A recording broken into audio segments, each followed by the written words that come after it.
എല്ലാവർക്കും സ്വാഗതം നമ്മുടെ ജുബീസ് ഫ്യൂഷനിലേക്ക്. ഇന്ന് നമ്മൾ പുരൺപോളിയാണ് ഉണ്ടാക്കാൻ പോകുന്നത്. അതിന് ഞാനിപ്പം കടലപ്പരിപ്പ് ഒരു രാത്രി മുഴുവനും കുതിർത്ത് അതൊന്ന് വേവിച്ചെടുത്തിട്ടുണ്ട്. വേവിക്കുമ്പം 3 പ്രാവശ്യം വിസിലടിക്കണം. പിന്നെ മീഡിയം ഫ്ലെയിമിൽ വെച്ച് 5 മിനിറ്റ് ഒന്ന് വേവിച്ചെടുക്കണം. ഈ ഗ്ലാസ്സിൽ 1 ഗ്ലാസ് അളവ് കടലപ്പരിപ്പാണ് എടുത്തത്. ഇത് ഒരു 250 ഗ്രാം കാണും. നമ്മൾ ഏത് ഗ്ലാസ്സാണോ അളവിന് എടുക്കുന്നത് അതേ ഗ്ലാസ്സിൽ തന്നെ നമ്മൾ എല്ലാം ഒന്ന് അളന്നെടുക്കാം. ഈ വെള്ളം നമുക്ക് ഊറ്റി മാറ്റണം, അല്ലെങ്കിൽ ഒരുപാട് വെള്ളമായിപ്പോൾ ഈ വെള്ളം നമുക്ക് ആവശ്യമില്ല, ഇത് മാറ്റിക്കളയാം. ഈ ഗ്ലാസ്സിൽ തന്നെയാണ് നമ്മൾ ഗോതമ്പ് പൊടിയും മൈദയും കൂടെ അളന്നെടുക്കുന്നത്. ഗോതമ്പ് പൊടി 1.5 ഗ്ലാസ്, ബാക്കി 1/2 ഗ്ലാസ് മൈദയും കൂടെ ചേർത്താണ് നമ്മൾ കുഴച്ച് എടുക്കാൻ പോകുന്നത്. ഇത് ഗോതമ്പ് പൊടി മാത്രം വെച്ച് ഉണ്ടാക്കാം, അതെല്ലാം മൈദ മാത്രം വെച്ചാണെങ്കിൽ ഉണ്ടാക്കാം. ഞാനിവിടെ 2 കൂടെ ചേർത്താണ് ഉണ്ടാക്കുന്നത്. 1 ഗ്ലാസ് ഗോതമ്പ് പൊടി ഇട്ടു, ഇനി 1/2 ഗ്ലാസ് ഗോതമ്പ് പൊടിയും ബാക്കി 1/2 ഗ്ലാസ് മൈദയും കൂടെ ചേർക്കുകയാണ് ഞാനിപ്പം. നമുക്ക് ഇതും കൂടെ ചേർത്ത് നല്ലതുപോലെ കുഴച്ചെടുക്കാം. ആവശ്യത്തിനുള്ള ഉപ്പ് ചേർത്ത് കൊടുക്കാം. ഇനി 2 ടീസ്പൂൺ നെയ്യും കൂടെ ചേർത്ത് കൊടുക്കാം.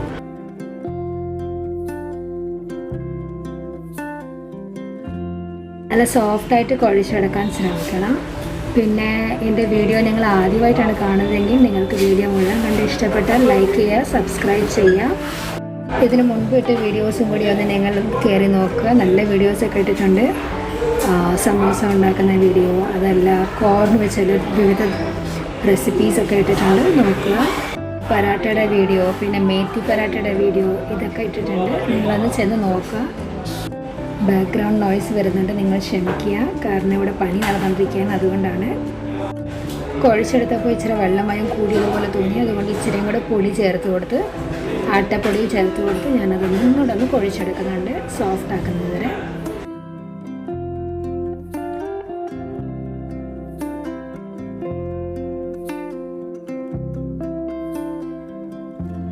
കുഴച്ച മാവ് നമ്മൾ 15 മിനിറ്റ് റെസ്റ്റ് ചെയ്യാൻ വെക്കുന്നുണ്ട്. ആ സമയത്ത് നമുക്കിത് പോളി ഉണ്ടാക്കാൻ തുടങ്ങും. നമ്മൾ ഏത് ഗ്ലാസ്സിലാണോ അളന്നത് അതേ ഗ്ലാസ്സിൽ നമുക്ക് പഞ്ചസാരയും ശർക്കരയും കൂടെ അളന്നെടുക്കാനുണ്ട്. മുഴുവൻ ശർക്കരയിട്ടും ഉണ്ടാക്കാം, അല്ലെങ്കിൽ മുഴുവൻ പഞ്ചസാരയിട്ടും ഉണ്ടാക്കാം. 1 ഗ്ലാസ് അളവ് മതി പഞ്ചസാരയും ശർക്കരയും കൂടെ. ഇതിൻ്റെ കണക്ക് വളരെ എളുപ്പമാണ്. 1 ഗ്ലാസ് കടലപ്പരിപ്പ് നമ്മൾ വേവിക്കാൻ ഇടുന്നുണ്ട്, 1 ഗ്ലാസ് പഞ്ചസാരയും ശർക്കരയും കൂടെ ചേരുന്നതും, പിന്നെ 2 ഗ്ലാസ് മാവ്, പുരൺപോളിയുടെ മാവും 2 ഗ്ലാസ്. ഇതാണ് കണക്ക്. ഓക്കെ, ഇത് നമ്മൾ ഈ ശർക്കര ഗ്ലാസ്സിലൊന്ന് അളന്നെടുക്കാം. ഏകദേശം 1/4 ഗ്ലാസ് അളവ് ശർക്കര കിട്ടിയിട്ടുണ്ട്. ഇനി ബാക്കി നമുക്ക് പഞ്ചസാരയും കൂടെ ചേർക്കാം. അതിൻ്റെ ബാക്കി പഞ്ചസാരയും കൂടെ നമ്മൾ ചേർത്തിട്ടുണ്ട്. ഇനി നമുക്ക് ആദ്യം ഈ വെള്ളം ഒന്ന് ഊറ്റി മാറ്റി വയ്ക്കാം, ഊറ്റി കളയാം. പിന്നെ നമുക്ക് ഈ കടലപ്പരിപ്പ് അടുപ്പിൽ വയ്ക്കാം. നമ്മൾ വെള്ളം ഊറ്റി പോകാനായിട്ട് വച്ചിട്ടുണ്ട്. ഇനി കുഴപ്പമില്ല. ഇനി നമുക്ക് വേറൊരു പാത്രത്തിലോ അല്ലെങ്കിൽ ഇതേ പാത്രത്തിൽ തന്നെ നമുക്ക് ഉണ്ടാക്കാം. ഇതെടുത്തിട്ടുണ്ട്. ഇനി നമുക്ക് അടുപ്പ് കത്തിക്കാം. അടുപ്പിലേക്ക് വെച്ചിട്ടുണ്ട്. ഇതിനി നല്ലതുപോലെ ഉടച്ച് കൊടുക്കാം. പക്ഷേ ഇങ്ങനെ ഉടയ്ക്കാൻ ഇതിൽ നല്ലത്, ഞാൻ 1 പ്രാവശ്യം കൂടെ ഒന്ന് ട്രൈ ചെയ്തായിരുന്നു. നമ്മളിത് മിക്സിയിലിട്ട് ചെയ്യുന്നതായിരിക്കും കുറച്ചും കൂടി നല്ലത്. മിക്സിയിലൊന്ന് അരച്ചെടുത്തിട്ട് അതുപോലെ ഒന്ന് ഉണ്ടാക്കി നോക്കുക. നമ്മുടെ പുരൺപോളി നല്ല സോഫ്റ്റായിട്ട് കിട്ടുന്നതായിരിക്കും. ഇതിങ്ങനെ ചെയ്താൽ കുറച്ച് തരികൾ അവിടെ ഇവിടെയും കാണും. അപ്പോൾ നമ്മൾ പുരൺപോളിയുടെ മാവ് പരത്തുമ്പം അത് തരി ഇങ്ങനെ പുറത്ത് ചാടാൻ ചാൻസ് കൂടുതലാണ്. അതുകൊണ്ട് നമ്മൾ മിക്സിയിലിട്ടൊന്ന് അരച്ചെടുക്കുക, അതായിരിക്കും കൂടുതൽ എളുപ്പം. ഇങ്ങനെ ചെയ്യുന്നതിലും ഞാൻ ഇങ്ങനെ ട്രൈ ചെയ്തിട്ടുണ്ട്, അതും ട്രൈ ചെയ്തിട്ടുണ്ട്. എനിക്കതാണ് കൂടുതൽ പ്രിഫർ ചെയ്യാനായിട്ട് തോന്നുന്നത്. അതിൻ്റെ ഞാൻ വീഡിയോ എടുത്തിട്ടില്ല, അതുകൊണ്ട് ഞാനിപ്പം പറയുന്നതേ ഉള്ളൂ. ഇങ്ങനെ ഞാൻ ചെയ്തു, നന്നായിട്ട് തന്നെ വന്നു. പക്ഷേ തരികൾ കൂടുതലായിരുന്നു.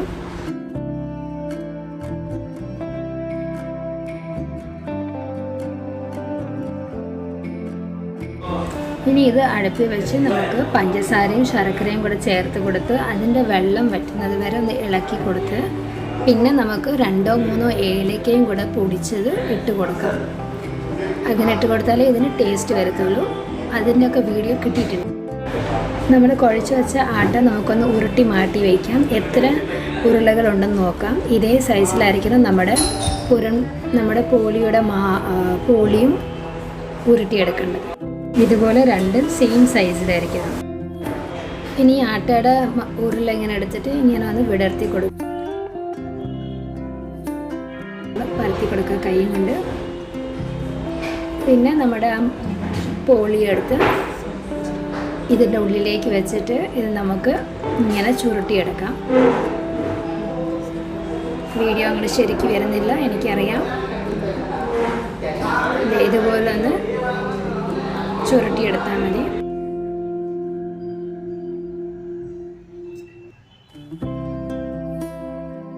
ഉരുളാക്കിയിട്ട് ഇതുപോലെ ഒന്ന് ഉരുട്ടി വിടണം.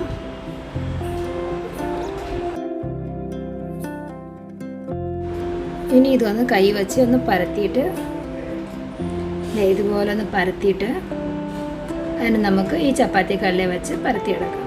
എല്ലാ സൈഡിലേക്കും നമ്മുടെ ആ പോളി ഒന്ന് പരന്ന് പോകുന്നത് പോലെ ഒന്ന് കൈ വെച്ച് അമർത്തി കൊടുക്കുക.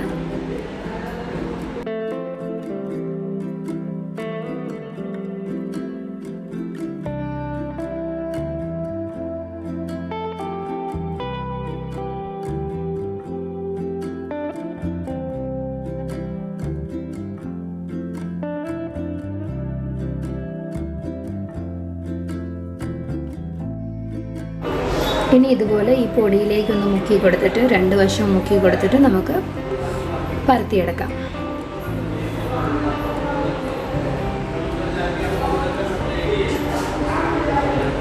നല്ല സോഫ്റ്റായിട്ട് പരത്തി കിട്ടുന്നതായിരിക്കും. ഭയങ്കര ഈസിയായി ഇതൊന്ന് ചെയ്യാനായിട്ട്. ബുദ്ധിമുട്ട് കൂടുതലാണെന്നൊന്നും വിചാരിക്കേണ്ട ആവശ്യമൊന്നുമില്ല, വളരെ എളുപ്പമാണ്.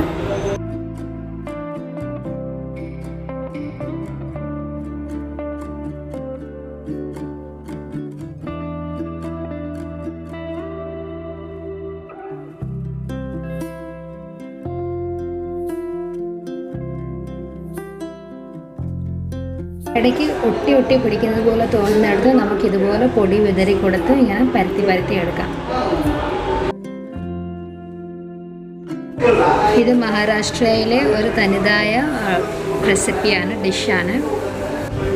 ഇവരുടെ ഉത്സവങ്ങളൊക്കെ വരുമ്പോൾ ഇവർ പ്രത്യേകം വീട്ടിൽ തയ്യാറാക്കുന്ന ഒരു സംഭവമാണ് ഇത്. നമ്മൾ വീട്ടിൽ കൊഴുക്കട്ടയൊക്കെ ഉണ്ടാക്കത്തില്ല, അതുപോലെയാണ് ഇവർക്കിത് കുറുമ്പൊളി ഉണ്ടാക്കുന്നത്. ഇത് വളരെ എളുപ്പമായിട്ടാണ് ഉണ്ടാക്കുന്നത്. നമുക്കാണ് ഇത് വളരെ ബുദ്ധിമുട്ടായിട്ട് തോന്നുന്നത്, പക്ഷേ ഇത് വളരെ എളുപ്പം. ഒരു സൈഡ് ഇതുപോലെ ചട്ടിയിലിട്ട് കൊടുത്തിട്ട് പാനിലിട്ട് കൊടുത്തിട്ട് ഇത് നല്ലതുപോലെ ഒന്ന് ചൂടാകുമ്പോഴത്തേക്ക് പൊങ്ങി വരുമ്പോഴത്തേക്ക് കുറച്ച് എണ്ണയോ നെയ്യോ അതുപോലെ ഒന്ന് തൂക്കി കൊടുക്കാം. എന്നിട്ട് ഇതൊന്ന് മറിച്ചിടാം.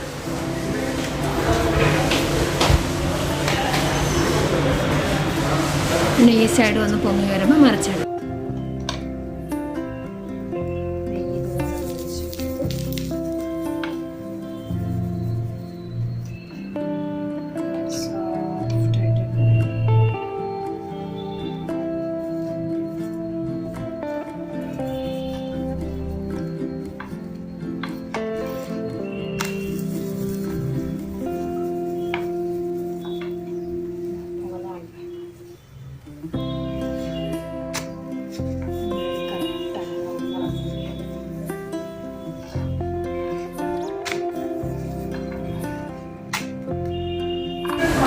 ഇതുപോലെ നമുക്ക് ബാക്കിയും കൂടെ ഉണ്ടാക്കിയെടുക്കാവേ. ഒന്നുകൂടെ കാണിച്ചു തരാം.